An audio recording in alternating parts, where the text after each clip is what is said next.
bukas? May pasok ka? Bili mo akong buko pie. Ha? Saan naman ako bibili ng buko pie?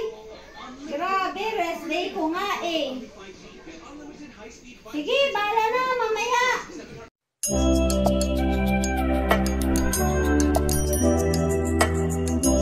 Eto nga Thursday ko ngayon pero nautusang bumili ng buko pie sa Tagaytay. Pero may sobrang budget. Tara, kain tayo sa Tagaytay. At nandito na nga ako, inaantay ko yung makakasama ko. Ilang buko pie! Wait tayo! From Robinson, Palapala, sumakay kami ng bus papuntang Tagaytay. Ayan, kompleto na kami. Sa dulo na kami sumakay. Para hindi na rin kami makaabala sa ibang pasahero, ang lakas kasi ng mga boses namin. At ayan na nga ang konduktor, 82 pesos daw ang pamasahe, diretso na ng Alfonso. Bakit sa Alfonso? Hindi ko rin alam. Bahala na kung saan mapadpad. Basta sinusundan na lang namin kung anong sinasabi sa Waze. Maya-maya lang, you have reached your destination na daw. Yay! Hello everyone! Good day! It's Rana once again. Andito tayo in search for buko pie. Tara, pasok na. Hanap tayo kung may buko pie dito. At hindi na nga kami nagpatumpik-tumpik. Pumasok na kami para makita na namin kung ano ba ang meron sa loob. Ito ang kanilang main dining area. Napapalibutan ng glass wall ang buong area. Kaya naman ang aliwalas at ang liwanag ng dating.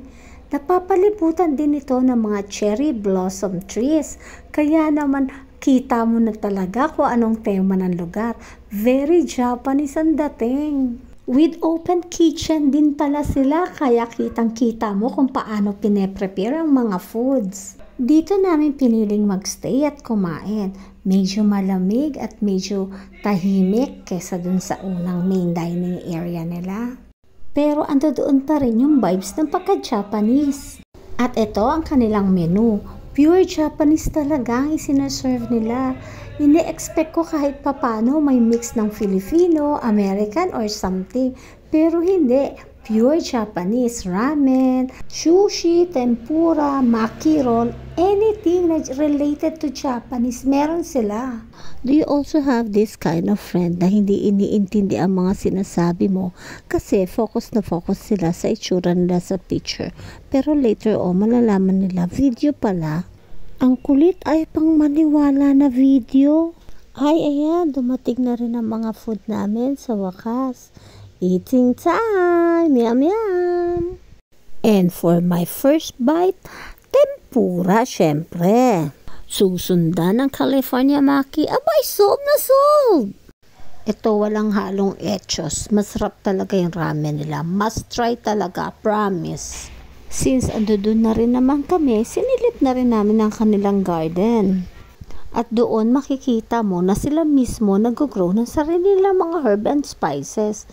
At meron din silang mga pots na herb for sale. Maging mga lettuce, meron din sila. Nakakatuwa nga, ang dami-dami. Pero nung time ng pag-visit namin, ka-harvest pa lang yata nila. Kasi maliliit at parang possible pa lang ang mga nadatna namin. At konting lakad lang, makikita mo naman sa kabilang side ang kanilang coffee shop. Palalampasin pa ba natin tong pagkakataon na to? Andito na tayo Di, itry na rin natin ang kanilang coffee. Tara! Pasok tayo!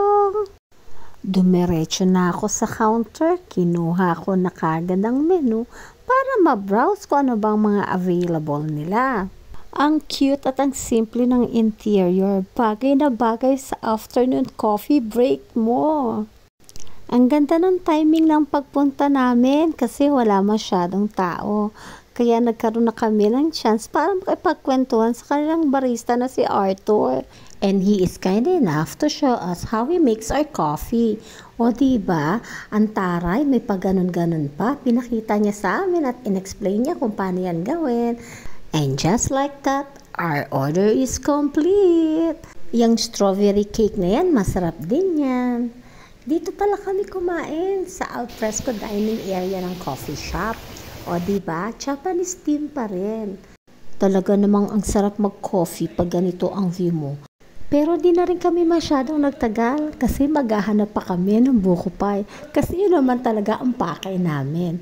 Ayun, from the highway, tanaw na tanaw, Cecilia's Buko Pie.